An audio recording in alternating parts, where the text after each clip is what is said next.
And good morning, everybody, and welcome to this edition of DMS 3000 News Live, episode 4 for this Monday, June 2023. I'm your host, Jason DeCanio.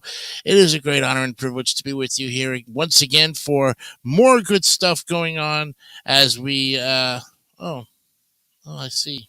Oh, no, I don't want to do that. Okay, there we go. We're having some issues here on specific streams here. That's okay.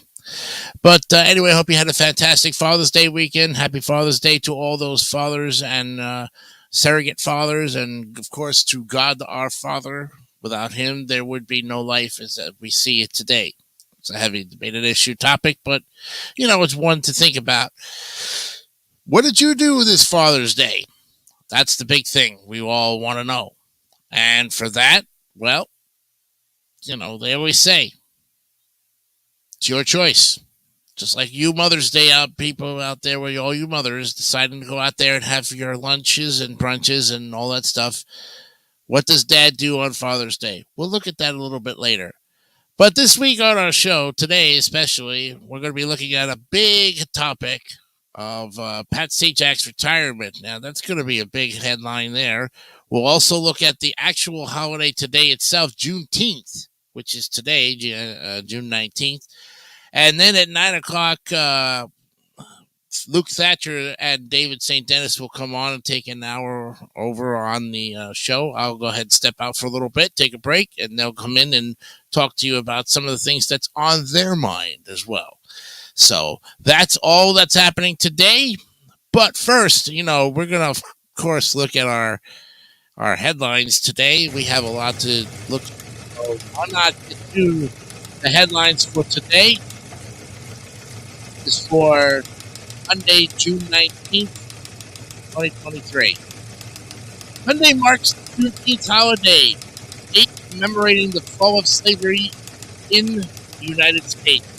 And while it's a new federal holiday, it's been celebrated since the 1860s. So let's go ahead and look at that and listen to it.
All right, welcome back here to the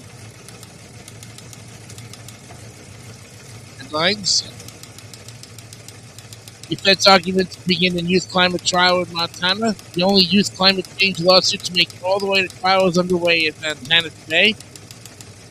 Anthony Blinken meets China's Xi in a bid to ease soaring. In footage released by China's state broadcaster, Xi is heard to say, "Two sides have agreed to follow through on the common understandings President Biden and I have reached with Bali." Huntington's spread like fire in the brain. Scientists say they found the spark. Diseases like Alzheimer's and Parkinson's spread through the brain like a forest fire. A new study suggests how the fires start. And a new satellite can help clean up the air in America's most polluted neighborhoods. The new satellite will take continuous measurements of dangerous air pollution in the U.S. That has scientists and residents thoroughly optimistic about undoing decades of environmental injustice. For Democrats trying to retake Virginia legislature, fiery primaries are a first hurdle. And it's nearly been 2 years since Virginia Democrats lost the governor's office and the House to the GOP before attempting to come back this fall. They must survive Tuesday's expensive primaries.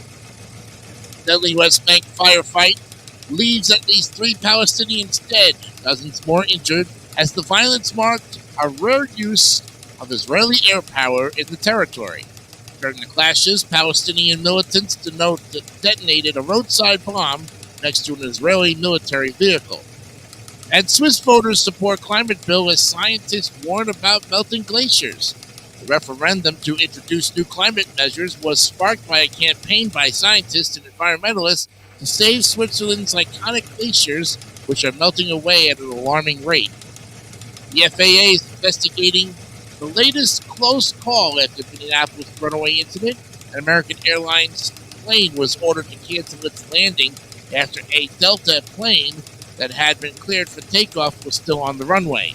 The FAA is investigating how close the planes got. And an award goes to the A1 featuring humans. The Grammys outline new rules for artificial intelligence use. The Recording Academy, the organization behind the Grammy Awards, rolled out new rules around artificial intelligence ahead of next year's show as the technology rapidly increases. And that is a look at headlines for today, June 19th, 2023. All right, let's go now to the baseball scores and the news that's taking up all of the time right now. The 2022 rookie class seemed like it was going to be tough on top with young studs such as Julio Rodriguez, Adley Rutschman, Spencer Strider, Jeremy Pena, Michael Harris II, Bobby Witt Jr., and Hunter Green bursting onto the scene. However, 2023 has brought another sensational collection of impact newcomers to the Major League, including some potential franchise cornerstones. And with so many talented choices, deciding which rookie would be the best to build around long term is no easy call. But we asked 7 MLB.com writers to take their pick, draft style, from this year's crop in an attempt to answer the question, which rookie would you take if you were starting a franchise? And note, only the players who have reached the majors and still have rookie eligibility were considered. Here are the results, and these are all stats below there through Saturday.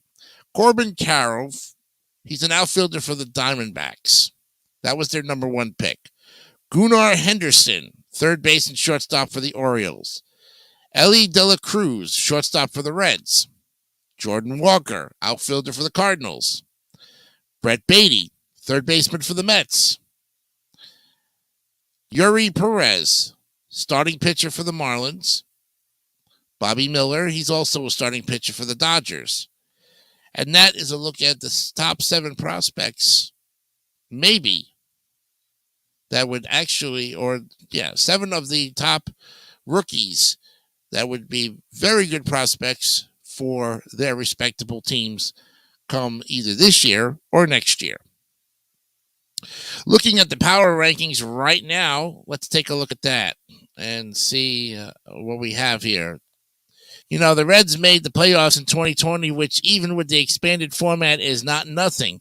But still, they haven't won a postseason game since 2012 when Dusty Baker was their manager, and they haven't won a postseason series since, would you believe? Since 1995. The winning pitcher in the series clincher was David Wells when he was only 32 years old, before he was ever a Yankee. And can you believe Wells was ever 32 years old? Well, that's to say, it's been a long time since Reds fans have had the pure joy they've experienced in the past week. They were undefeated this week, all on the road, winning 3 games in Kansas City and then 3 more in Houston against the defending champion Astros. They've won 8 in a row and are just a half game out of first place. Out of all the National League Central teams, they're the highest in our power rankings. And when you look at this team play, it's clear they're just getting started.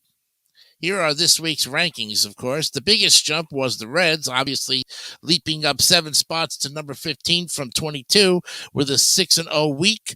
They've beaten the Cardinals twice heading into the week, and after taking out the defending champs, they will play 3 home games against the Rockies before what sure looks like the series of the weekend.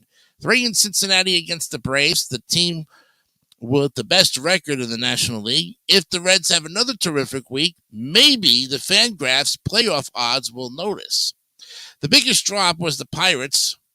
They were the feel-good story for much of the first third of the season, but they hit a wall with much force this weekend, losing all 6 games with NL Central opponents, 3 games against the Cubs, and 3 games against the first-place Brewers.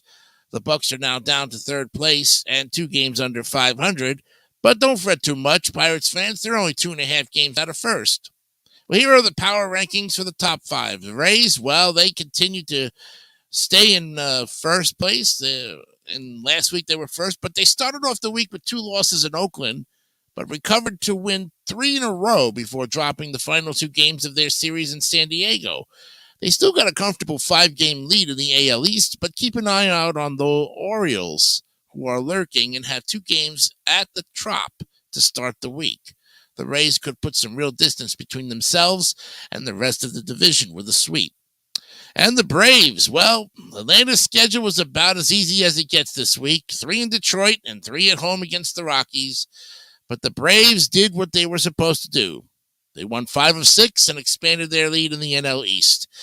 They've had to keep pace with the suddenly hot Marlins and Phillies, who have won 4 in a row and 6 in a row respectively. They've got quite a week ahead of them, 3 against those Phillies and 3 against those streaking Reds. And the Texas Rangers, well, the Rangers have already provided their fans with plenty of highlights this season. And when they play the reel of their best moments at the end of the season, you can expect Sunday's win over the Blue Jays to be included. After falling behind 6-0, they outscored the wobbling Jays 11-1 the rest of the way to win the series. Corey Seager is sure earning every bit of his contract. He has a 1.076 OPS on the season. And don't forget about those streaking Baltimore Orioles. They went from 3rd last week down to 4th this week. The Fangraphs playoffs odds may still not believe in them. They've got lower odds to make the postseason than the Brewers and the Padres, but the Orioles clearly stopped listening to any outsiders, computers or otherwise, a long time ago.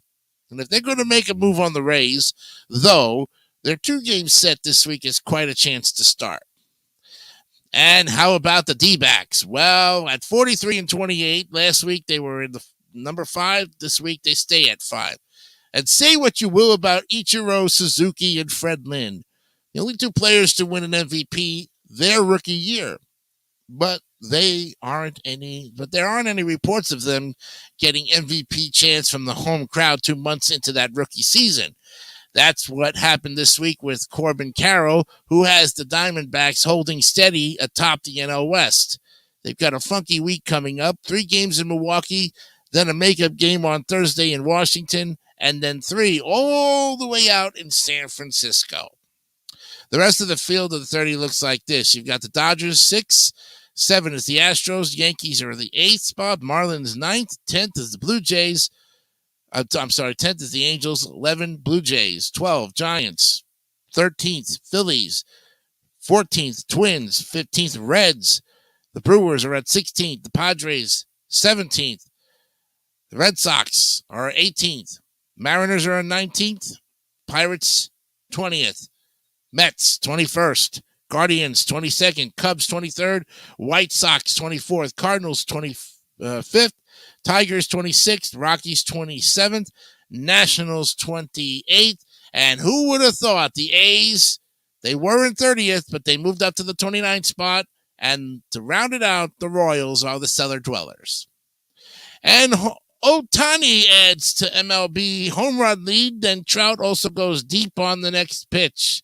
Yes, Shohei Ohtani was fooled on a Zach Greinke curveball in the third inning. The AL MVP frontrunner wouldn't be fooled again. And after striking out on a 70-mile curveball in the third, Ohtani took the next bender he saw in the fifth for a StatCast projected 422-foot ride, increasing his major league leading home run mark to 24. The 69.7-mile-an-hour pitch left his bat with an exit velocity of 117.1 miles per hour, his second home run in as many days. That's amazing. And the Red Sox sweep the doubleheader from the Yanks for the first time in 17 years. That's right, you heard it, folks. Brian Bellows' Sunday Night Baseball sequel was even better than the original. And for the second Sunday in a row, Bellow pitched under the lights in the Red Sox-Yankees rivalry, and once again he came up aces. Behind Bellows' 7 strong innings, 4 hits, 1 run, 3 walks, 8 strikeouts, the Red Sox wrapped up a 3-game sweep of the Yankees, not to mention a Sunday split doubleheader sweep with a crisp 4-1 victory at an electric Fenway Park. The Sox won Game 1, 6-2, behind a wall-banging offense, and this marks the first time Boston has swept the Yankees in a doubleheader since September 17, 2006.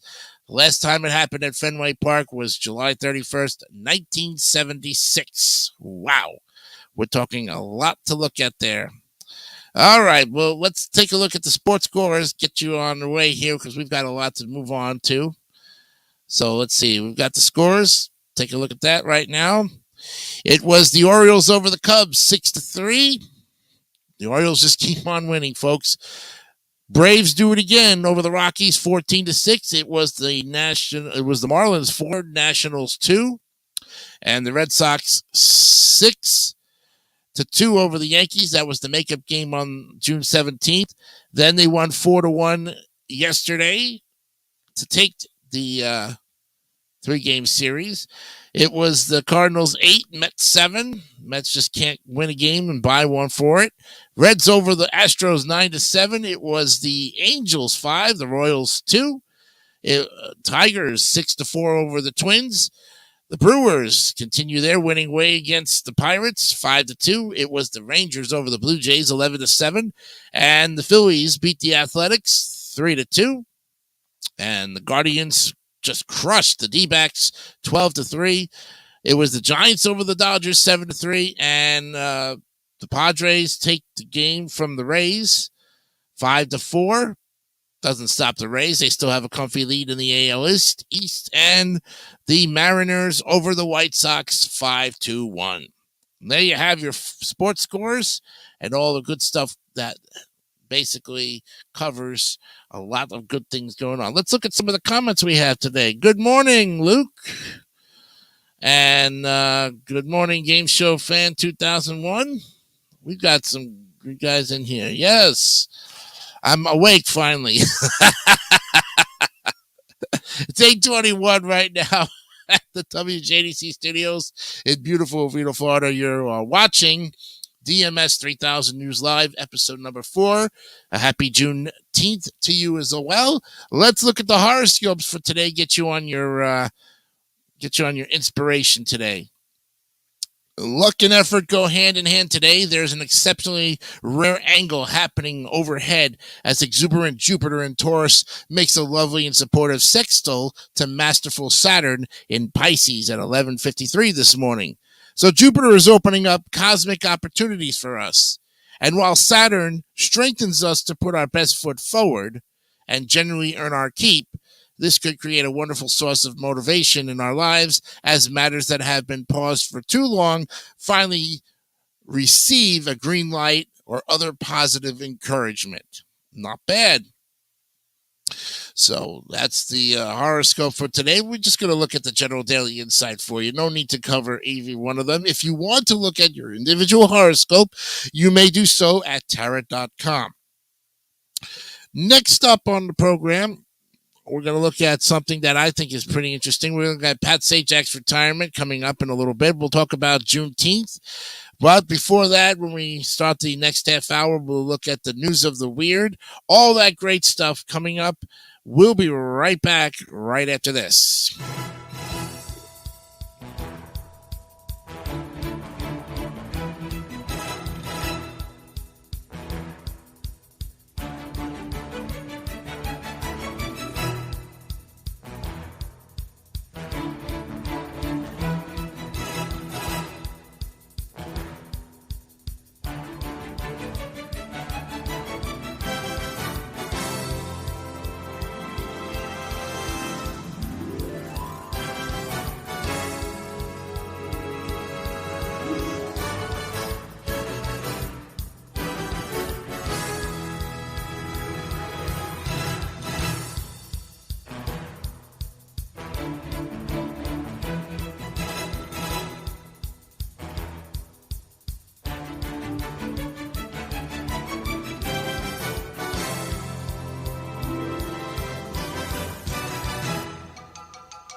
Could switching to Geico really save you 15% or more on car insurance?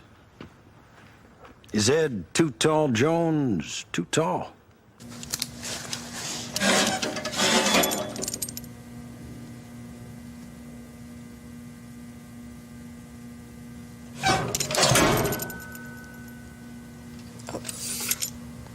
I'm just gonna guesstimate. Geico. 15 minutes could save you 15% or more. The flavor of tropical fruits. Ooh la la la. Banana. La, Pina colada. Fruit punch. Mango melon. Tangerine. This is paradise. So full of life. Save us. Yum. The average American visits about 7 different websites before booking a hotel. I totally get that. We want to make sure that we get a great hotel for the best price. But why only 7 when there are so many more out there? Next time, before you book, check on Trivago. Trivago compares live prices from more than 150 different websites to make sure that you find the best price for your ideal hotel. Hotel? Trivago. Really? Gotcha! Able to pick up good yardage on the play. You know, the best part of this defense is their defensive line and their interior. Hello? linebackers. Hey, who? What's up? Nothing, B. Just watching the game, having a bud. What's up with you? Nothing. Watching the game, having a bud. True. True. What's up? Yo, who's that? Yo, Yo, pick up the phone. Hello? What's that? Yo, where's Dookie? Yo, Duke.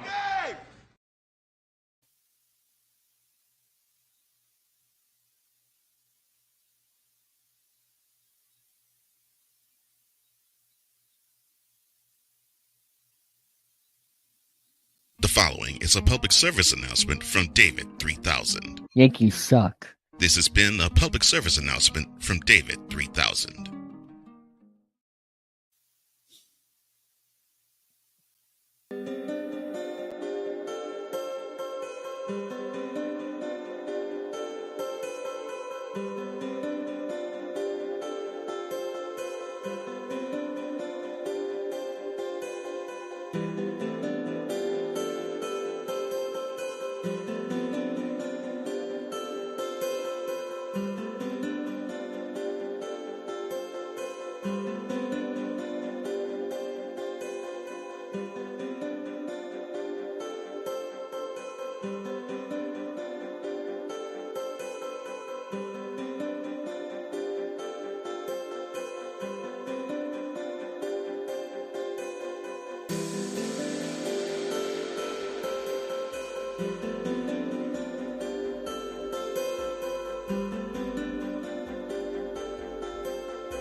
Good morning once again, and welcome to this edition of David's 3000 Network, DMS 3000 News Live. I'm Jason DeCanio. It's June 19th. Episode 4 is continuing on here. Time now is 8:33.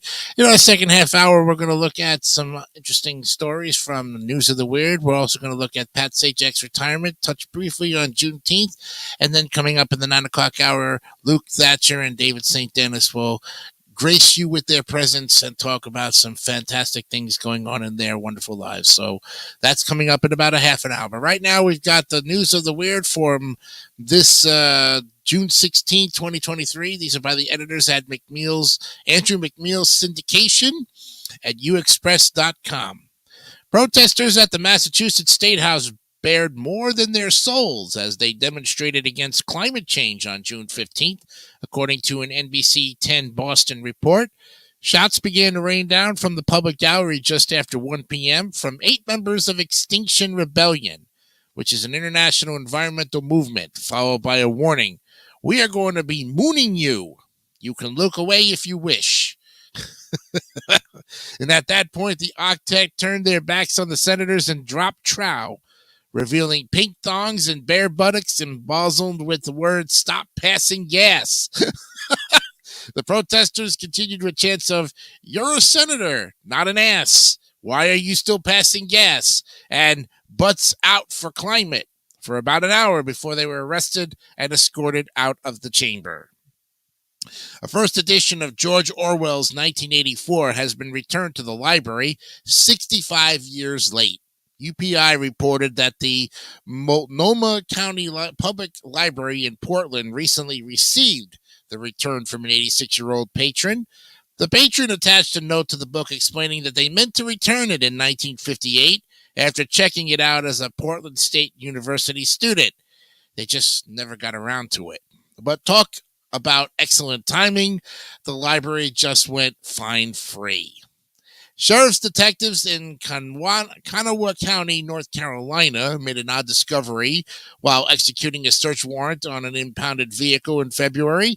A 1965 class ring from Needham Broughton High School in Raleigh, bearing the initials MP.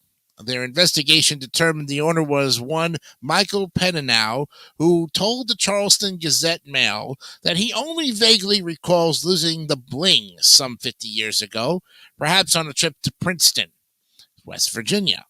"There's probably 40 or 50 of us classmates who get together monthly for lunch," Peninow said. "We're all old, so we enjoy swapping stories, and this is one I'll share with them. I'll show them the ring, and we'll have some fun around it." A dispensary in Baltimore faces fines for blowing smoke, literally. WMAR2 in Baltimore reported that the Cookies dispensary opened May 27th, only to be shut down less than a week after a surprise inspection revealed the laundry list of violations, including large plumes of medical cannabis, smoke being blown from a large gun apparatus into the mouths of persons outside the dispensary.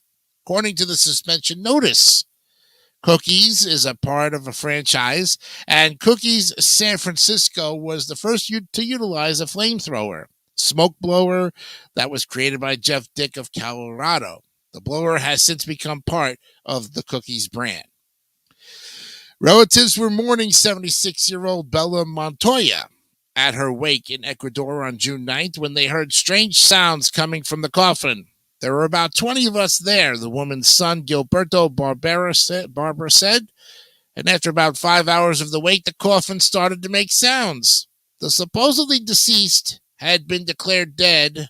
The Martin Akaiza Hospital in Babahayo earlier that day, but that evening, my mom was wrapped in sheets and hitting the coffin. And when we approached, we could see that she was breathing heavily, Barbara noted. Montoya was rushed back to the hospital, but the Associated Press reported that she was intubated and is not expected to recover. Ecuador's health ministry has launched an investigation into the incident.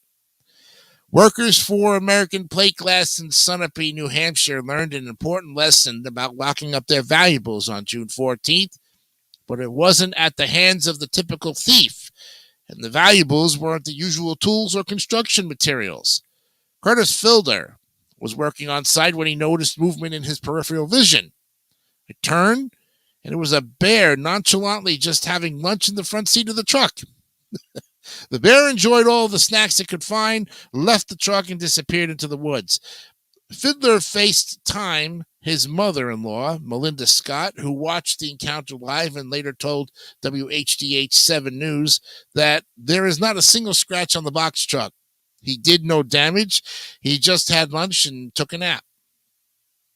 The hopes of Bangkok residents were slightly deflated on June 9th as a long-awaited art installation in Victoria Harbor lost steam.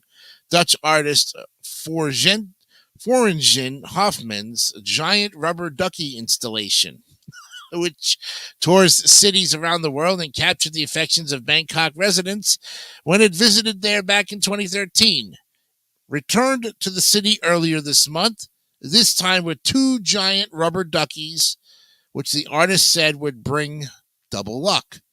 Well, unfortunately, Yahoo News reported that rising temperatures put one ducky and residents at risk. The rubber duck skin had become strained because the hot weather has caused air pressure to rise. Organizers said in a statement they deflated the duck as a precaution. Theater goers in Thailand have a new pet-friendly place to bring their furry friends. Yahoo News reported that the country's largest movie theater chain, Major Cineplex Group, started offering weekend showtimes for patrons who want to bring Fluffy or Fido with them. Of course, there's a catch. Pets must weigh under 11 pounds and either wear a diaper or be kept in a carrier. Visitors turned out in droves for a pet's welcome showing of The Little Mermaid, cosplaying their creature companions as Sebastian the Crab and Ariel the Mermaid. Not everyone's a fan, however, as one former resident said. It's so ridiculous. Dogs are not allowed in most Bangkok parks, but they can go to a movie or a cafe. What comes next? You bring your dog or cat to a massage parlor? And almost exactly 34 years after it was thrown into the sea in Newfoundland, a message in a bottle was recovered in Quebec. I was so excited. I mean, what am I looking for all the time in a note is a note in a bottle, Trudy Schattler told Salt Wire of her discovery. Now, after some social media sleuthing, she learned that the bottle belonged to one Gilbert Hamlin, who was known for writing messages on cigarette packs, stuffing them in bottles, and sending them to sea. Sadly, Mr. Hamlin passed away 2 years ago, but his son Rick was all too happy to hear of the bottle's recovery and intends to place it at his father's grave. The Florida scientist who calls himself Dr. Deepsea resurfaced on June 9th after spending 100 days underwater. CNN reported that Dr. Joseph Dituri, he's 55 years old, he's a biomedical engineer who teaches at the University of South Florida, began his research mission on March 1st when he dove to the bottom of the Emerald Lagoon in Key Largo, Florida. Diatri stayed in Jules Undersea Lodge, an underwater hotel, during his record-setting stint below the surface, and he hopes that the data gleaned from all that time underwater will help researchers understand the effects of compression on the human body. My greatest hope is that I have inspired a new generation of explorers and researchers to push past all boundaries, Diotri said in a news release just about a week ago. Police in Clintonville, Ohio, are on the hunt after brazen thieves used a U-Haul truck to rip a safe out of a drive-through ATM in the early hours of June 15th. WCMH-TV reported that the suspects used a chain secured to the truck to pull the safe free of the machine, then absconded in a getaway vehicle, leaving the U-Haul behind. Authorities had no description of the other vehicle or how much money the thieves stole, but they believe at least 2 suspects were involved. Ripley's.com, finally, of Believe It or Not fame, claims that orange lobsters are even more rare, to the tune of 1 in 30 million, than the blue variety. So one can imagine the surprise of Captain Peter Prey. He's a lobsterman working in Casco Bay near Portland, Oregon, when he caught his third orange lobster in a week on June 15th. WGME 13 reported that Prey, who is one of the lobster suppliers for Harbor Fish Market, made his latest catch, a female, using the same trap with which he caught the others, which were male. A tweet from Harbor Fish Market asked the question on everyone's mind, what's up, Casco Bay? What kind of lobster magic is happening in your waters? And if you have some weird news, send your weird news items with subject line weird news to weirdnewstips at amuniversal.com. And we thank, of course, our buddies over at the Andrew McNeil Syndication, uexpress.com, for today's news of the weird. Oh, yes. There you have it, folks. And every Monday here on the DMS 3000 News Live, you will get the news of the weird. Well, it's not always one thing to make a milestone in your life, as they say. Sometimes you just have to kind of go with the flow. If you've been watching Wheel of Fortune for the last 40 plus years, you have basically Pat Sajak and Vanna White in your home and have invited them in for many, many times. Weeks, months, years, decades. Well, it's officially now that Mr. Pat Sajak has officially announced his retirement on Wheel of Fortune, as well as Vanna White. And according to the New York Times, Pat Sajak, who has been one of the most familiar faces on American television for over 4 decades as the host of Wheel of Fortune, announced on Monday that he would retire next year. 76-year-old Mr. Sajak said, "The time has come. I decided that our 41st season, which begins in September, will be my last. As you know, Wheel of Fortune has been one of the most watched syndicated shows on American TV for much of Mr. Sajak's run as host, and it was the most watched by the mid-1980s when it drew more than 40 million viewers daily. The show became a pop culture phenomenon known for its catchphrase, 'Can I buy a vowel?' and spawned board games, toys, clothes, and the spin-off show Celebrity Wheel of Fortune, airing on ABC affiliates. Wheel of Fortune still draws over 9 million viewers daily, second only to Jeopardy for syndicated shows. Mr. Sajak plans to continue as a consultant for 3 years after his final season. It's unclear who will take over the hosting duties for Mr. Sajak, a 3-time Emmy winner and the recipient of the Daytime Emmy Lifetime Achievement Award. Vanna White, Mr. Sajak's longtime co-host who joined the daytime version of the show in 1982, said on Twitter Tuesday, "Who could have imagined we'd still be at it 41 seasons later? I couldn't be happier to have shared the stage with you for all these years with one more to come." Ms. White wrote she briefly stepped in for Mr. Sajak in 2019 when he needed emergency surgery to fix a blocked intestine. And while Ms. White filled in for Mr. Sajak, his daughter, Maggie Sajak, took over Ms. White's puzzle board duties. Ms. Sajak is a social correspondent for the show, posting digital content. And the show was, of course, created by Merv Griffin in 1975. It features contestants who try to guess the letters and word puzzles to compete for cash. Do you know that more than $250 million has been awarded since the show premiered, according to Sony? Mr. Griffin, who died in 2007, chose Mr. Sajak to host the program in 1981, replacing Chuck Woolery, the show's original host. And before joining Wheel of Fortune, Pat Sajak had been working in Los Angeles as a weatherman for KNBC, according to the show. The nice thing about working in local TV in LA, Mr. Sajak once said, according to the show, is that the decision makers are watching you every night. Mr. Sajak's retirement will create a void in game show programming that draws few parallels other than the exit of Alex Trebek, the longtime host of Jeopardy, who died at age 80 in 2020. Since Mr. Griffin revived the show in 1984, Jeopardy has been paired with Wheel of Fortune in syndication. Pat Sajak was born in Chicago on October 26, 1946. After graduating from high school and he attended Columbia College, Chicago. And he began working for a local radio station for its overnight programming from midnight to 6 a.m., according to the Hollywood Walk of Fame, which awarded Mr. Sajak a star in 1994. Then in 1968, he joined the United States Army and was sent to Vietnam, where he worked on the Armed Forces Radio, according to Wheel of Fortune. When he returned stateside after his discharge from the Army, Mr. Sajak spent 5 years at a TV station in Nashville, where he worked as a weatherman and talk show host.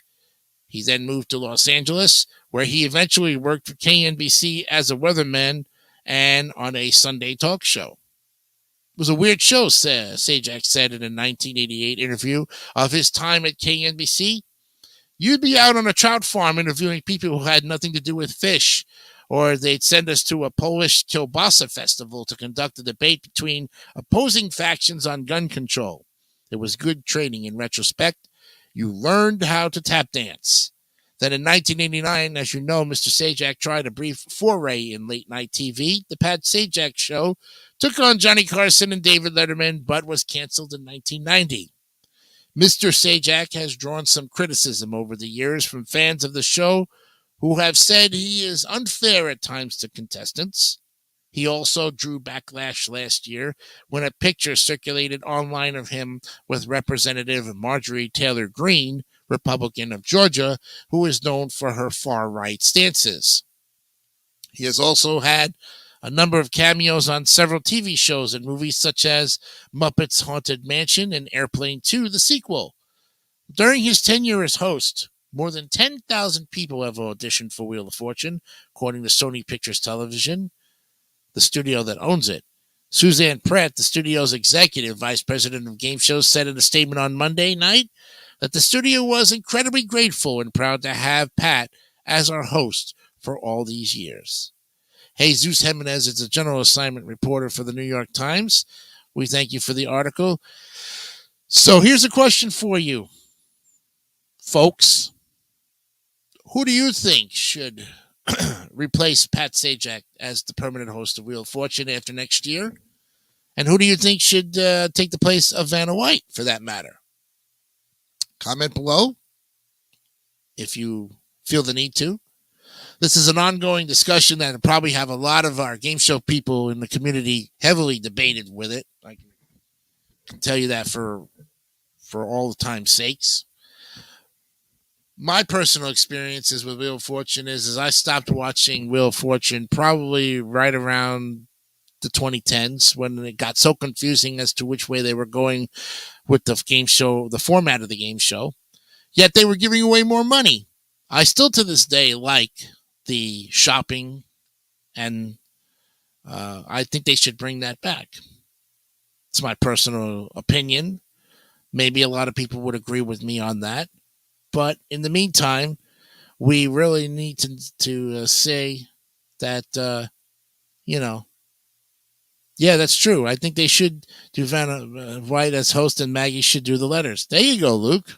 I think that's a great idea. Vanna has had some hosting experience. Remember, she did some hosting in 2019. She also did that April Fool's hosting as well. So why not? Yeah, thank you very much for the input, Luke. We appreciate that. All right. So on that happy note, we wish you the best of luck, Mr. Sajak. Thank you for 40 great years of Wheel of Fortune. We look forward to seeing you maybe in some other venue along the way. In the meantime, keep going with Wheel of Fortune. Enjoy your retirement once that's finally officially happening. And, of course, being a consultant, please do us all a favor, Wheel of Fortune. Pick a great host to replace Pat Sajak. Thank you. Thank you very much. Juneteenth, what is it? Well, as they say, the little history about Juneteenth, giving the facts right here. Let me click on it. Come on. It's a federal holiday in the United States commemorating the emancipation of enslaved African Americans, deriving its name from combining June and 19th. It is celebrated on the anniversary of the order by Major General Gordon Granger proclaiming freedom for enslaved people in Texas on June 19th, 1865. Yes, 2.5 years after the Emancipation Proclamation was issued. Now, originating in Galveston, Juneteenth has since been observed annually in various parts of the United States, often broadly celebrating African American culture. The day was first recognized as a federal holiday in 2021 when President Joe Biden signed the Juneteenth National Independence Day Act into law. Early celebrations date back to 1866, at first involving church-centered community gatherings in Texas. They spread across the South and became more commercialized in the 1920s and 30s, often centering on a food festival. Participants in the Great Migration brought these celebrations to the rest of the country, and during the Civil Rights Movement of the 1960s, these celebrations were eclipsed by the nonviolent determination to achieve civil rights, but grew in popularity again in the 1970s, with a focus on African American freedom and African American arts. And beginning with Texas by proclamation in 1938 and by legislation in 1979, every U.S. state and the District of Columbia has formally recognized the holiday in some way. Juneteenth is also celebrated by the Muskogos, the descendants of black Seminoles who escaped from slavery in 1852 and settled in Coahuila, Mexico. Celebratory traditions often include public readings of the Emancipation Proclamation, singing traditional songs such as Swing Low, Sweet Chariot, and Lift Every Voice and Sing, and the reading of works by noted African-American writers such as Ralph Ellison and Maya Angelou. Juneteenth celebrations may also include rodeos, street fairs, cookouts, family reunions, parties, historical reenactments, and Miss Juneteenth contests. 2021, Juneteenth became the first new federal holiday since Martin Luther King Jr. Day was adopted in 1983. And there you have it, friends. Juneteenth. A look, very broad perspective look on it. Well, coming up next on the program, Luke Thatcher is going to join David St. Dennis at 9 a.m. We've got a whole bunch of good stuff coming up, and I'll be back later at 9:30 to give you some more information of what's going on with all of that and a whole bunch more. 8:56 WJC Studios time here. You're listening to DM at 3000 News Live, episode 4. We'll be right back.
All right, welcome back to the show here. Good morning to all of you on the 9 o'clock hour. This is episode 4 of DMS 3000 News Live.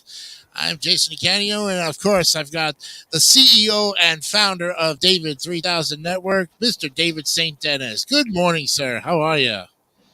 Doing well, Jason. Well, I hope you enjoyed the first hour of the show here. We got a little bit better of a format going on and some great topics. And I'm going to turn the show over to you and have you bring on your special guest for the next half hour or 45 minutes. And I'll see you at about 9:45. All right. All right. Sounds Take it good. away. We'll see you guys in a little bit. Yep. And feel free to, I gotta do this here. Feel free to take a listen to the segment here as well, Jason. And without further ado, let's bring our guest in. Let's welcome Luke, everybody. Hello, everybody. Hey, Luke, how are you doing here? I'm good. How about you? Doing well. So, would like to tell everybody about yourself? Guys, I'm Luke Thatcher. I've been in the network for almost like 3-4 months now. Born and raised in New Jersey. All right. And he's also talking about the network community, and he's followed this channel for a little while as well. How did you become a Angels fan in New Jersey? How I became an Angels fan? Pretty much, I'm a Mike Trout fan. He was born and raised in Millville, New Jersey. It's like an hour or two from me. So like, that makes sense. sense. I'm also a Shohei Ohtani fan. So. Oh yeah, he is having a great season here so far. Back-to-back homers with those two guys yesterday, and it's great to see them doing well.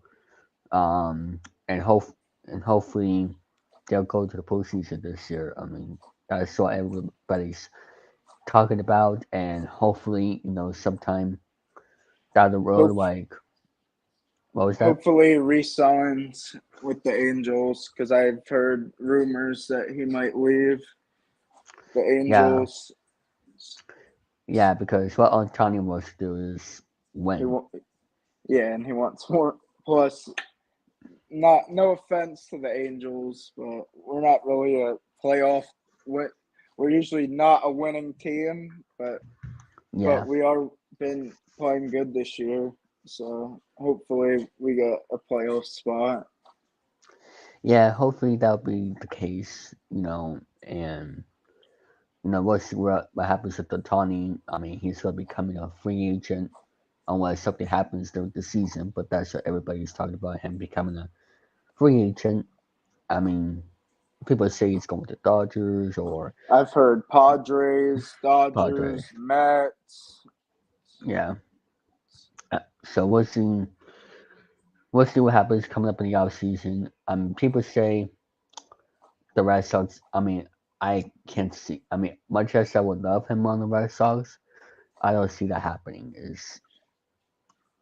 He probably wants a lot of money, so I would assume like whoever has enough salary cap will probably get him, because he probably wants like a lot of money. I would assume, and the Angels probably can't offer him that, so because we paid Mike Trout like a 10-year something $1 million contract. Yeah, back in 2019. What do you think about the Angels, going forward this season? Do you think they're for real, or I think we could I think if we get a little more, like Shohei's our best pitcher, so if he's going next year, we're probably not going to have that many good pitchers on our roster. So, like, I say we go for, like, a lower tier pitcher if we have to, like a free agent if Shohei leaves. Like, I think Zach Neto, he's our shortstop. He's, like, a rookie. So, if he goes potential, he could be a good shortstop for us in the future. Yeah, I just mean, like, in general, like, what do you think about the Angels going into this, down the stretch here in the season. Like, I think we could play good. Like if we keep playing well, like we did yesterday, I think we can make a playoff spot. If we keep playing the way we are. yeah, it's just one game at a time. Take care of business with certain teams, and I mean, it's all about, like I said, taking one game at a time. With the Red Sox right now, that they're in the toughest division in baseball, so there's nowhere. I don't know about them being in the postseason, but they Yeah, need to because win a lot of games. yeah, the Yankees are a hit or miss this year. Like everyone thought they were gonna be good. Yeah. But So since Judge has been hurt, they haven't been playing good. yeah, that's the Because thing without Judge, like there's when he's healthy, he's good. Like he could be an MVP level for the American League. But when he gets hurt, the Yankees are hurting yeah, because like they're a sneaky team. He said they just got swept by the Red Sox, which is unheard of, especially in a doubleheader at Fenway. I mean, I and say what also back to back. yeah. Also, like if Judge is healthy, the Yankees are good usually, and when he's Yes, injured, they like fall. yeah, that's what it is. Um, what is the other teams that you root for? Just curious. For the NBA, I'm a Lakers fan. I've always been a Lakers fan, even before LeBron went there. Because some people like to say, you're a Lakers fan because of LeBron, right?" No, I was there before when Kobe was still playing. So, I believe it. and so for the NFL, I'm a Denver Broncos fan. Mm-hmm. And for you don't watch much. You don't watch I don't most watch hockey. much hockey, but I'd say I'm New Jersey Devils pretty much because they're the closest NHL team to me. Okay. Will you ever get back into watching hockey, or because you can always switch back and forth, you know? Yeah, I'll probably watch it hockey. I watched some this year. I watched some Devils games, not live in person, but on TV. I watch them. So, and they were pretty good this year. Then I thought that they made the playoffs, which is Yeah. We'll see what happens. The Bruins this year just was absolutely crazy the way how the Bruins played, but unfortunately they just could not get out of the first round. They just slipped like nothing they happened. lost to the It's unfortunate. Panthers, didn't they? First round. Yeah, first round. Yep. Shout out Alex, a Pizzle 90. Yep. He's the like biggest Panthers fan I know. Yeah, he is a big Panthers fan. Um, and you say the New Jersey Devils, I believe that is also Jason's favorite team as well. Oh, Um, nice. yeah, he used to live in New York, so but now in Florida, so he roots for the Mets and Devils and Jets, and for the NBA, I forget, but he can remind me. Um, but so how did you discover the network community? Just curious on that. I watched I've I've been an out a Pizzle 90 fan for like a year or two, and I was watching Bofa's too, like Gary's channel, and Jerome Romy, um he um he he actually saw I was watching Bofa's a lot, and then he asked if I wanted to join the network, so I did. Okay. Because he So saw I was watching Bofa's every week. all right. So basically, you've been following A Peso's channel for sports Yeah, I've stuff been for a following while. Alex for a while because I watch his football streams. Oh yeah, he does a good job with those NFL streams, and Yeah, he does.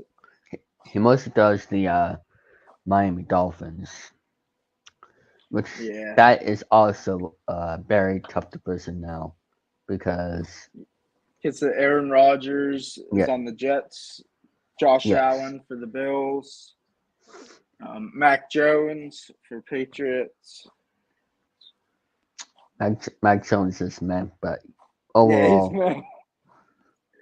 I think yeah, I think that I think for that division, I think the Bills are still gonna win their division this year. That's just me. mm, I think Josh Allen's a good QB. Like it's between the Bills and Jets, I would say, for first and second. I would say Dolphins third and Patriots last because I don't think Mac Jones he's a Mac quarterback in the league. Like he's not a top 10, top 5. He's like a top 20 QB in my opinion. okay. I think he's meh as well. But yeah, that is also like the AFC East. That's going to be the toughest division in the NFL. I think the Broncos division's tough every year, especially this year because Mahomes is always we have the Yeah. Chiefs in our division every year. I think the Broncos are gonna have a step up because we hired Sean Payton, the former Saints coach. I mean, you guys signed Russell Wilson to Yeah, we signed him for. a big contract, and you only won 5 games last year. I think it was mostly due to our coaching. I think Nathaniel Hackett should not be a head coach. In my opinion, I think he should have been a coordinator, and we should have hired someone else as our head coach last year. I thought we were going to hire Sean Payton last year instead of Hackett, but I guess they wanted to go with Nathaniel Hackett. Okay. Last year, and he did not coach well. I think his system didn't fit Russ either, but I think Sean Payton will step it up for the Broncos this year. We could be second or third in the AFC West. All right. Yeah, it's like it's crazy. Like I said before, with you signed. Wait. Oh, I'm sorry. You only won seven games last year. My bad. You only won 7 games Real last year, and not well, actually no. Am I looking right now. Where am I looking at? What are you looking at? I'm trying to find the Broncos things from last. Let me. Oh, their schedule from last oh, year. oh, there you go. Yeah, I was right. 5. I got confused there, but yeah, you only won 5 games last year after that big contract, and it's crazy. But it's only your first. Yeah, It's only your first year. I forget how many years on the contract, but it was only his first last year, so. um, you like game shows too? Just curious. Yeah, I watch game shows. I usually watch the usual. I usually watch Let's Make a Deal at 10, Price is Right at 11. And then Okay. sometimes I watch the Game Show Network. Well, And, we gotta get you on Discord on Monday nights because we used to film our game show tapings there with Trick or Swell, Super Password, Blockbusters, Chase of DeCanio is part of that, and I usually will film my game shows after that, or I'll do it for the next doing that because the more the yeah. merrier. So we gotta get you Yeah. on aboard.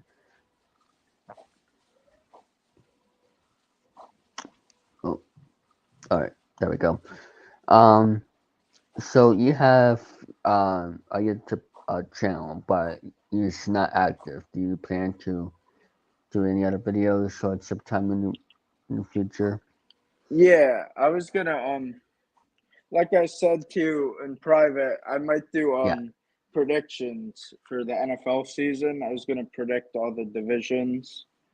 So like my prediction for like the NFC East, NFC West, like all the divisions for the NFL. I might do that.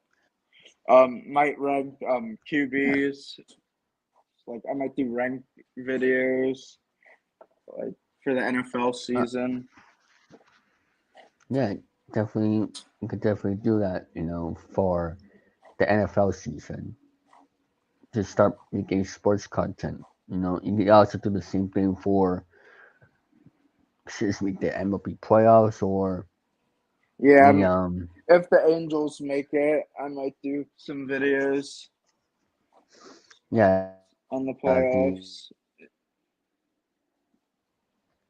NBA, NHL. Yeah, I could do the NBA too for. You could also do the same thing for the NBA and NHL. Yeah, I could probably do that. And maybe for the NHL as well. Yeah.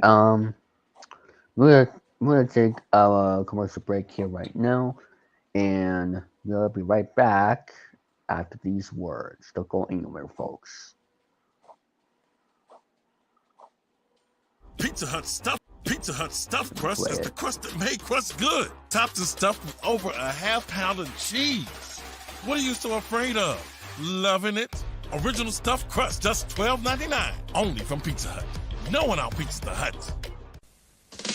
McDonald's hotcakes for breakfast. Fresh cooked and deliciously light. Served with whipped butter and syrup. Moorish. And only $1.95. McDonald's.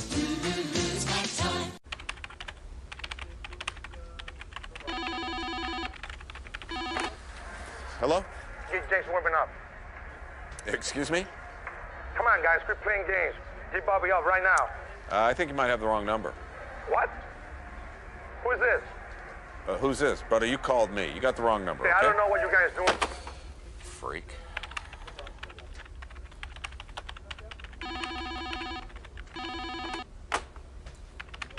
This is Brad. He's using Roadrunner High-Speed Online to play along with Game Show Network's lingo on GSN.com. He got it for just $34.95 a month for 6 months. Brad hasn't left his room since. When Brad signed up for Roadrunner, he was entered to win a 51-inch Sony high-def TV. And they're trying to deliver it now. Hey, Brad, open the door. Sign up for Roadrunner today. You'll save money and have a chance to win one of these great Sony prizes from Game Show Network. At Cheez-It, we expect a lot from our cheese. Knock, knock. Who's there? Interrupting cheese. Interrupting? Cheese! Should have seen that one coming. You should have, because that was... I even told you I was going to be interrupting you.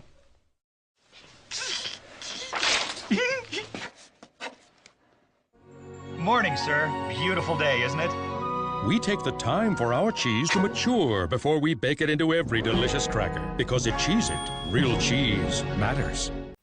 Night and day, the calls. Save me this, save me that. I'm a gecko, not Geico.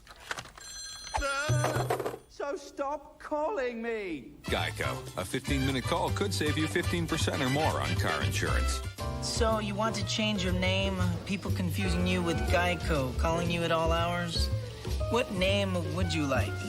Komodo Dragon, please. Geico. A 15-minute call could save you 15% or more on car insurance. Not too close. What do you think? I got that insurance? What insurance is that, Yogi? The one you really need to have. If you don't have it, that's why you need it. Need what? Aflac. Well, if you get hurt and miss work, it won't hurt to miss work. And they give you cash, which is just as good as money. Aflac. Ask about it at work. Hey, Guy Fieri here. As host of TV's Ultimate Recipe Showdown, I see great home cooks face off every week. We looked at thousands of recipes, and now the dishes inspired by our champions are all at Fridays. People spent years perfecting these. There's so much going on here. Smokiness, sweetness, big seasoning, big flavor. You gotta check this out. Ultimate Recipe Showdown menu starting at just $8.99. Give me more Fridays.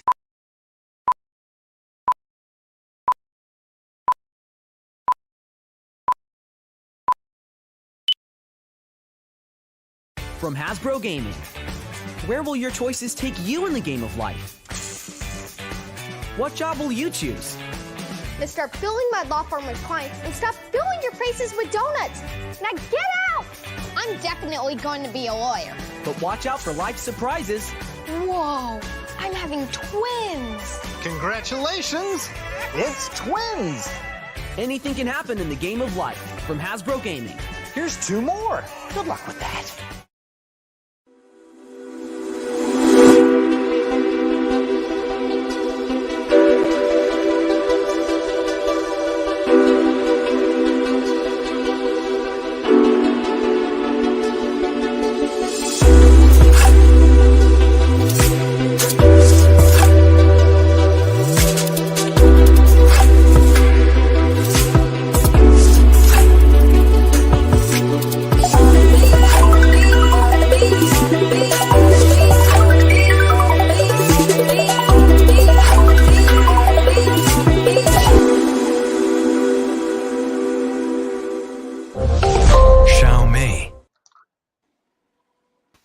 All right.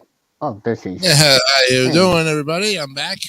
How's the interview going? All right. Good. Yes.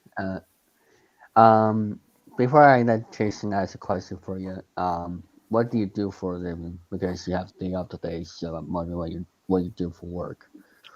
Oh, I work at a Dollar General, like the store Okay. Dollar General. I work there. All right, that's cool. And before I let Jason ask, I'd like to remind everyone, I'm just gonna promote some stuff here. Coming up there today will be new episodes of Car Sharks and Gambit at the 12 p.m. slot. And then at 9:30 is the season 4 premiere of Press Your Luck. So stay tuned for that, folks. All right, Jason. If I have any questions for Luke here, take it away. All right. Hey, doing, Luke? Welcome back. Hope you're enjoying your time here on the show. And I was just getting some stuff ready for tomorrow's show, actually. So we got a good lineup ready for tomorrow there. But Luke, how's everything going with you today? How's the weather over there by you? It's good. It's sunny and nice out today. Now, you from Los Angeles? No, New Jersey. Oh, New Jersey. Yeah, okay. Because I see you got the LA Angels on. That's your team. Yeah, I'm just an Angels fan from New Jersey. See, as soon as he mentioned New Jersey Devils, I was like, oh, cool. The reason why he said an Angels fan because Mike Trout is from New Jersey. Gotcha. So that's why he's an Angels fan, because of Mike Trout. Yeah. He would be good for the dugout crew, but that would be a domination of American League teams. Yeah, unfortunately. But how are you able to watch the Angels games on MLB.TV, right? Yeah, I have MLB.TV, so I usually watch. Or if I can't catch a game, I usually just watch highlights, like the YouTube highlights for their games. Or like on the MLB YouTube channel is where I usually any other questions you have, Jason? Just thank you for. I appreciate you coming up and getting up this early in the morning. You know, usually sometimes it's hard even to get up on a Monday morning when you're just trying to trying to start your day. You like let's see. The question I don't know. I don't have any questions I don't know about, but you did suggest that Vanna White should host. So if not Vanna White, who else would you like to see as the permanent host for Wheel of Fortune? I don't really like. I heard like they might get like Ryan Seacrest. I heard he might, but I wouldn't want him as a host. But me, yeah, I agree with you on that. I heard I don't know if it was like a rumor, but I heard they might get like Stephen A. Smith or something. Yeah. I wouldn't see it. Yes. Wow. It was like they might Yes, get. that'd be great. I heard I think it was like the New York Post put like candidates for the Wheel of Fortune for the new host, and they put Stephen A. Smith on the list. That'd be great. Like I don't, yeah, him just yelling at the if they get the letter wrong. I could see that Stephen Yeah. A. Smith. I And they said, said back they Bob also Dylan, saw. you know? I also saw they said Whoopi Goldberg. Oh God! Look, They they might don't. get They don't even watch the View. So why would they even want to watch on Wheel of Fortune? I wouldn't. I wouldn't either. Oh I my! think Vanna. My favorite candidate is Vanna. I think I'd rather see her as host. She's been Yeah. there for a while. She's had hosting experience. I think she should be the permanent host, but I don't know what could happen. I'd like to see. I would think maybe Mayan Balak could take over Wheel of Fortune, considering the fact that Ken Jennings is getting all the hype over there at Jeopardy, and he seems to be more than Mayim is. So why not give her the Plus host? she's doing like Celebrity Jeopardy. I think Yeah. and plus she does like all the college tournaments or whatever. Yeah. Yeah. Yeah, I wouldn't mind see her that. being a host for Wheel of Fortune. She seems like a good host for Jeopardy when she's on. Yeah, I mean, I liked LeVar Burton when he did his week stint for Jeopardy. Why not LeVar Burton for Wheel of Fortune? True. Plus he did do Reading Rainbow, so 25 years worth. PBS. Yeah, I watched Reading Rainbow like it was just like Mr. Rogers. You know, we watched it religiously. Yeah. You know, so I mean, you have to think about. Oh, okay, yeah. Why not? Yeah, why not? But there's a whole host of people that could. I mean, Wheel of Fortune's a very easy show to host. There really is no. If you've watched it all the years that everybody has watched it, anybody can host it. Anybody can tap the letters because Ravanna don't turn them anymore. We've gone high tech.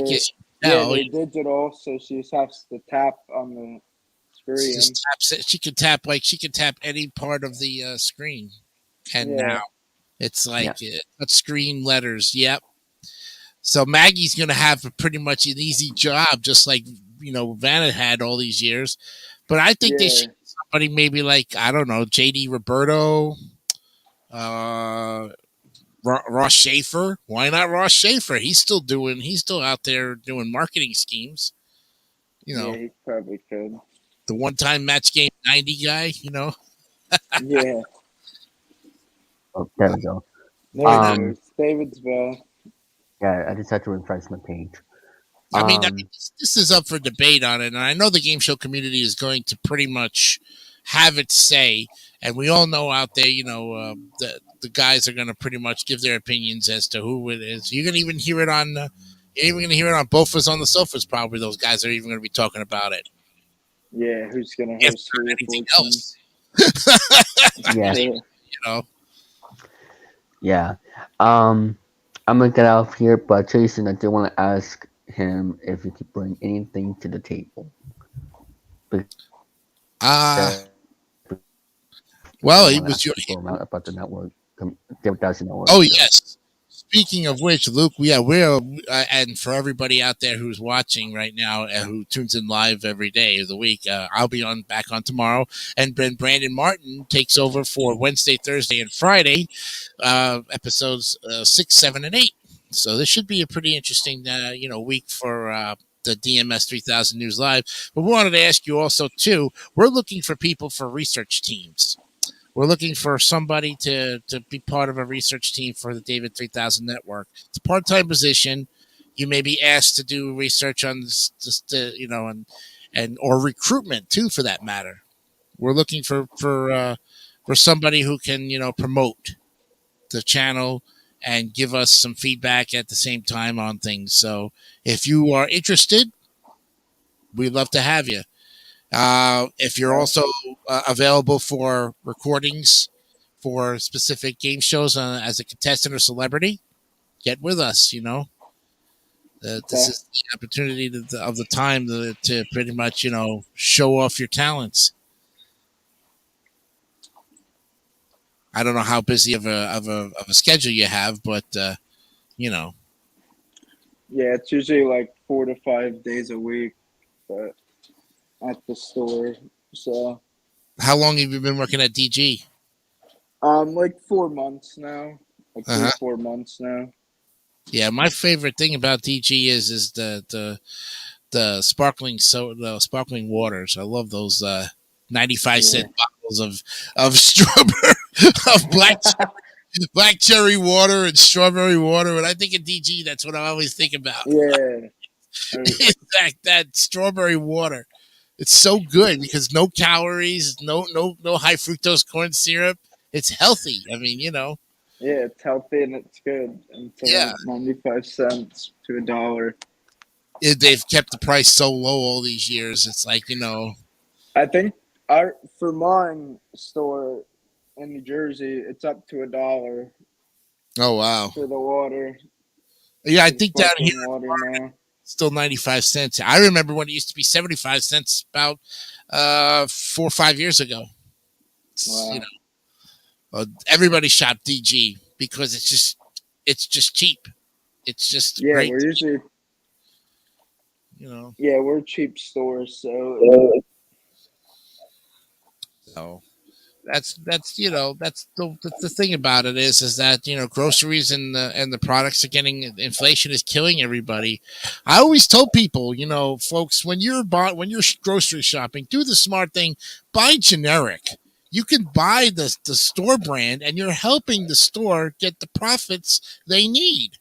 They actually make more money, or when you buy something from, I don't care where it is, Publix, Winn-Dixie, SC Grocers is basically Winn-Dixie. When you buy from the actual store and the store brands are just as good as the name brands, I'm going to debate that. We could debate that till the cows come home. I don't, But when you buy something from the store itself, the store brand, you are actually helping the store. Okay? You're helping make the profits for the store. And I think it's a win-win situation because we all want the products, the demand, and most of the time I could tell you that when the name brands have to be recalled, what takes over? The generics. Yep. You agree with me on that? Yeah, exactly.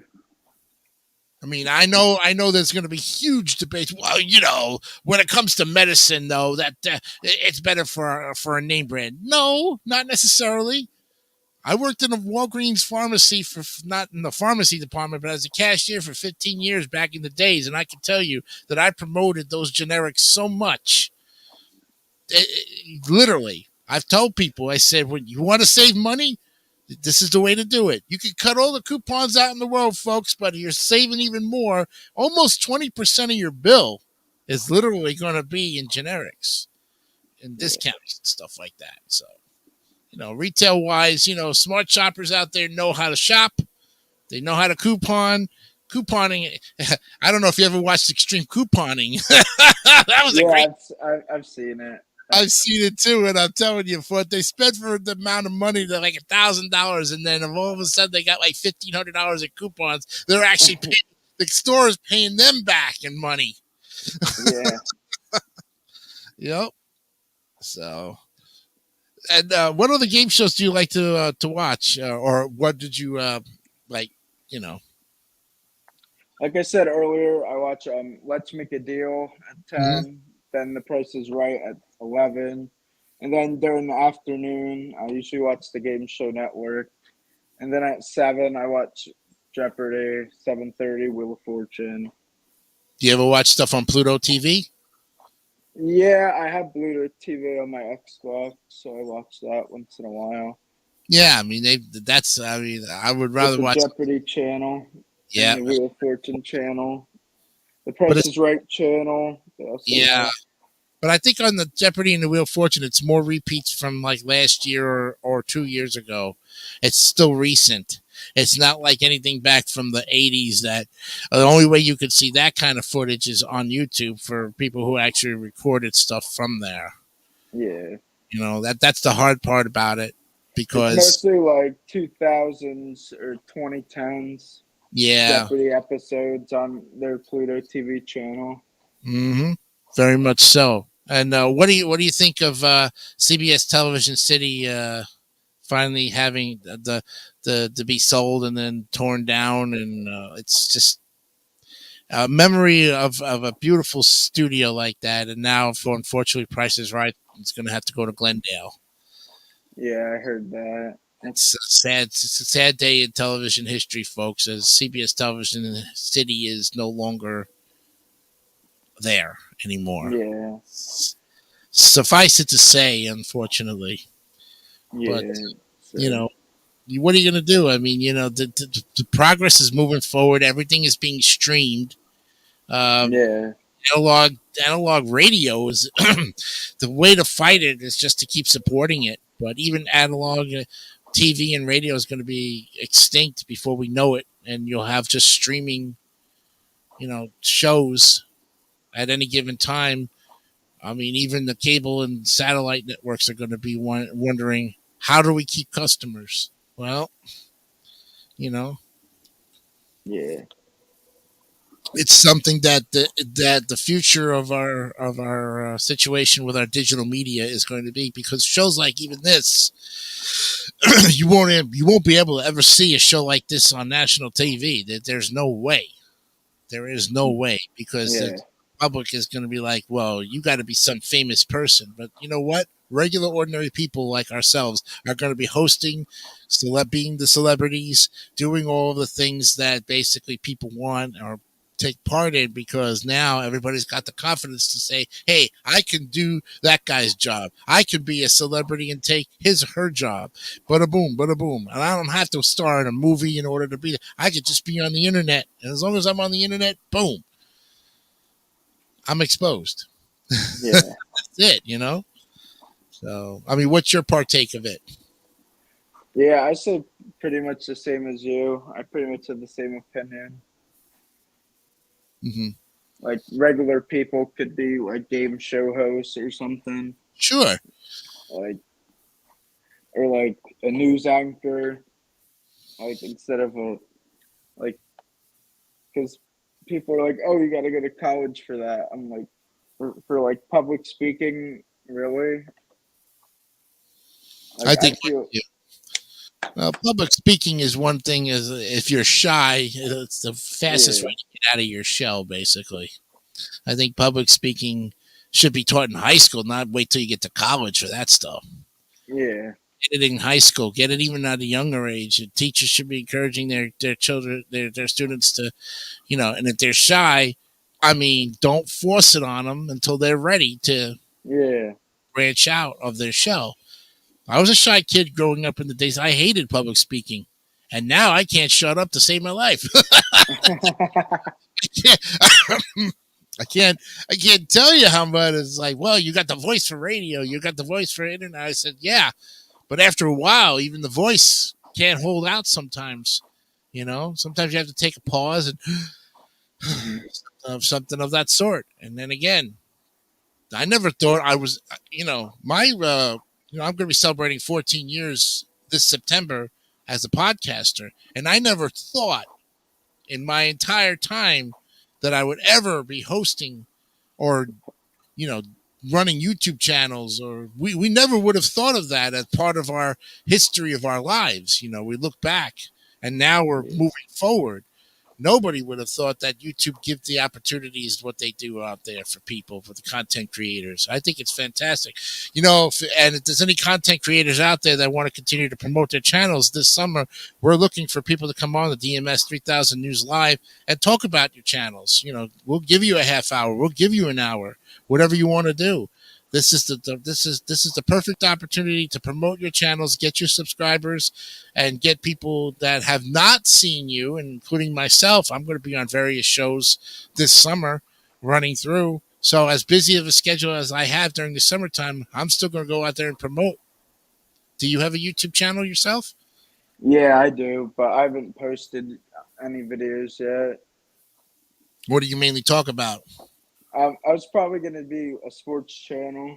I was going to talk about sports, like the NFL season when that starts. I was going to talk about the Broncos because they're my favorite NFL team. I was just going to ask you who you following.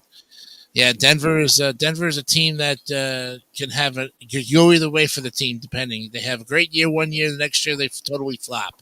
Then they have a great year the next year, and then they totally flop. Yeah, like they're inconsistent. It's like and everybody's expecting them to really just dominate, and they just can't get over that hump.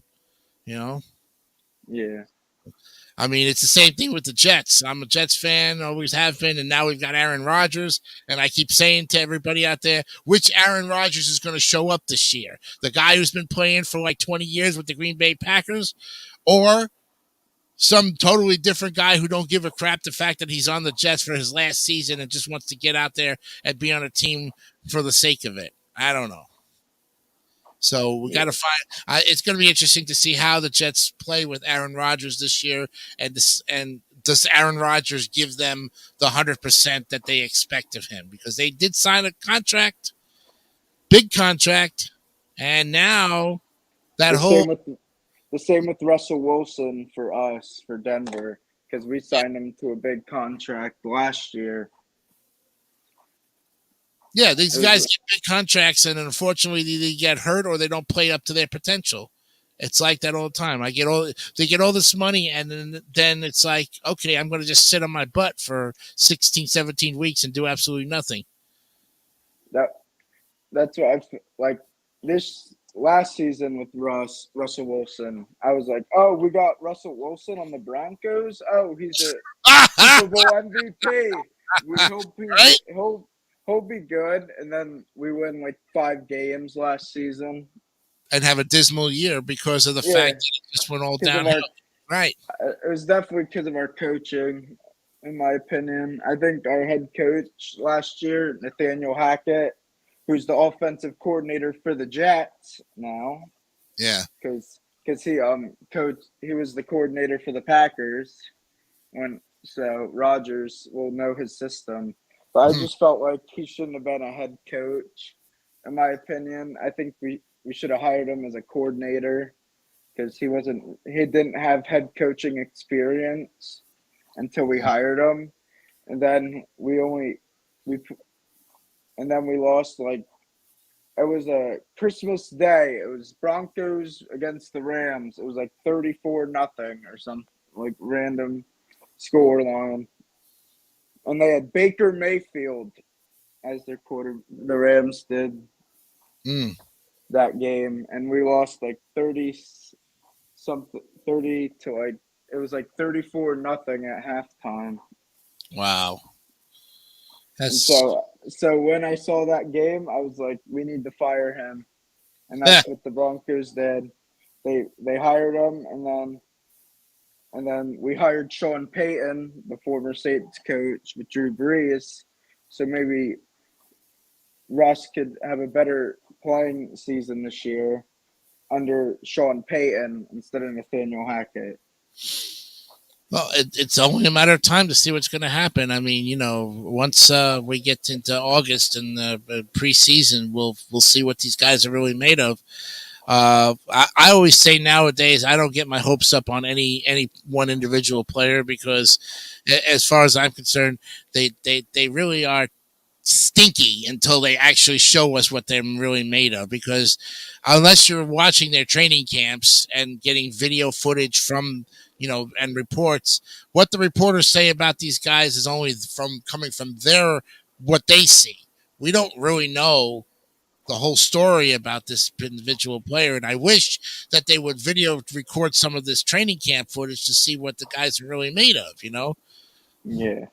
I mean, it's like if you're a diehard football fan, and I know everybody is, you draw your own conclusions on your favorite players, and you wind up thinking, okay, fantasy football is a big thing nowadays. Everybody's getting involved in it, and the money and the payouts is ridiculously Oh my God. But when you get into situations like that, I think you turn mean. I've seen some mean people just for 17 weeks out of the 52 just go completely crazy. And I'm like, guys, man, it's just a game. No, you don't understand. I got this big money on the line. Yeah, that's the only reason why you want to make sure that you have some kind of compensation coming out of this. What are you getting out of it? Just enjoy the season. That's why I've stepped back from watching football so much, because of the fact of the hype of all sports in general. With like fantasy football and people sports betting, like on games. I don't do it. I used to do fantasy football with families, and we don't pay. We do it for free. It's a free league. We don't.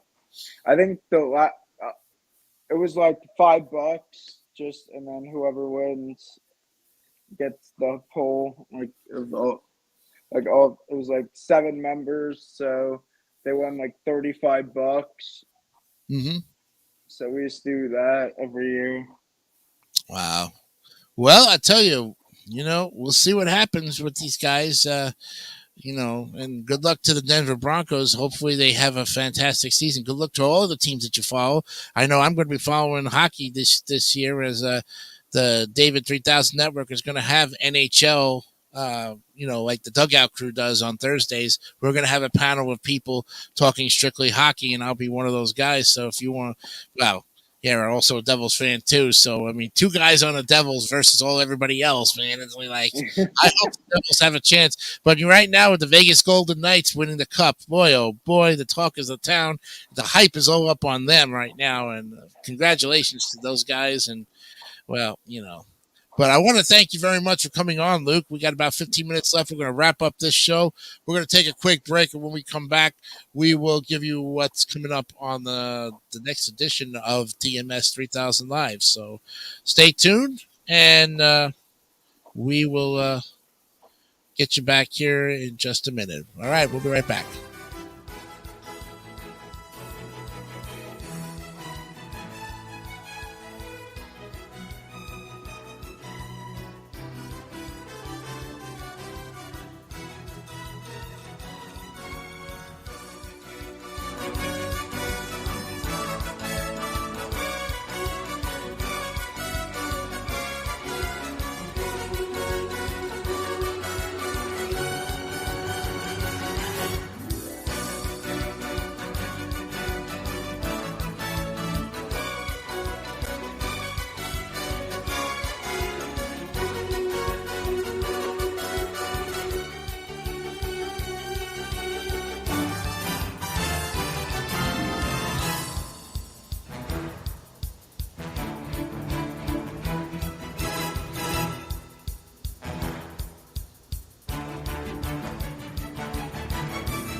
All right, welcome back, everybody, to the final 10 minutes of DMS3000 News Live.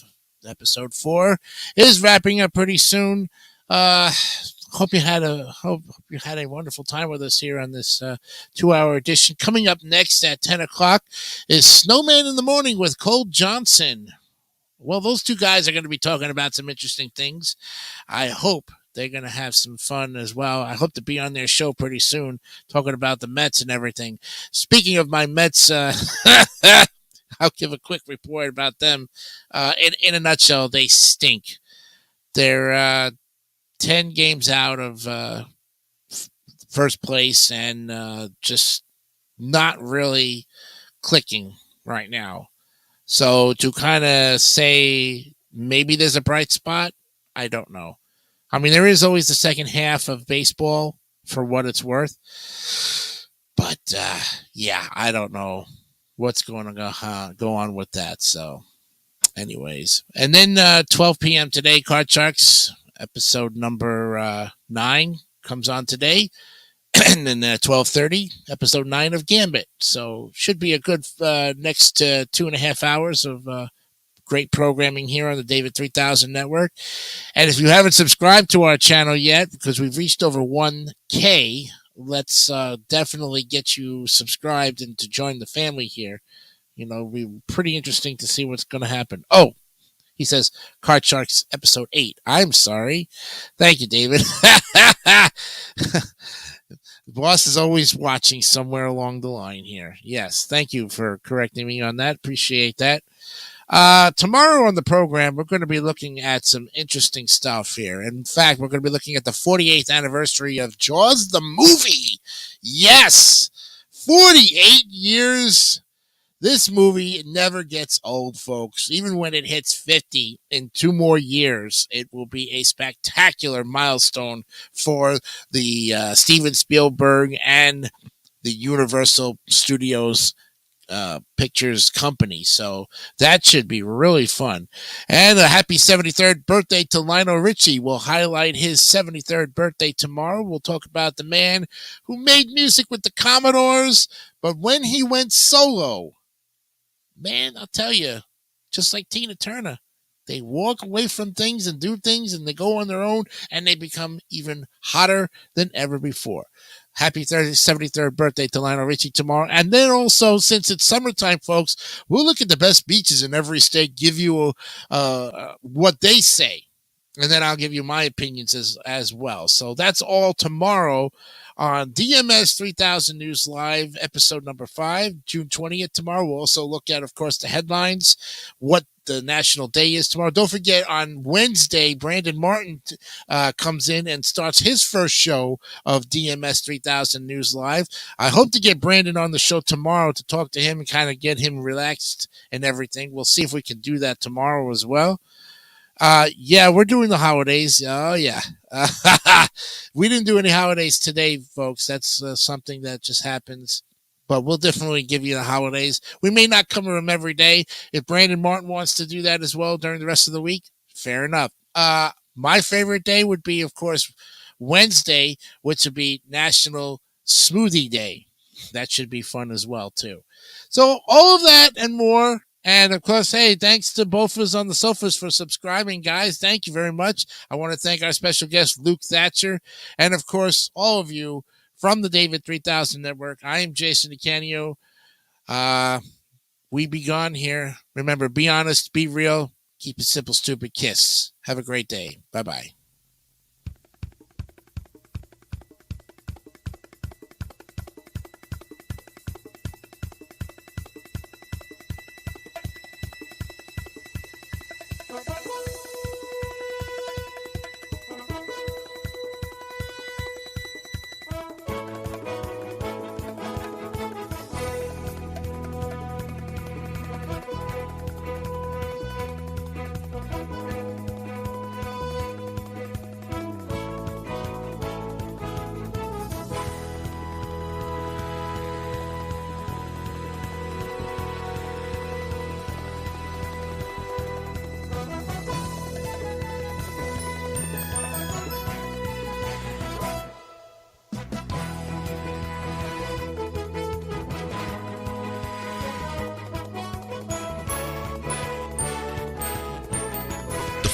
is a public service announcement from David3000. Yankees suck. This has been a public service announcement from David3000.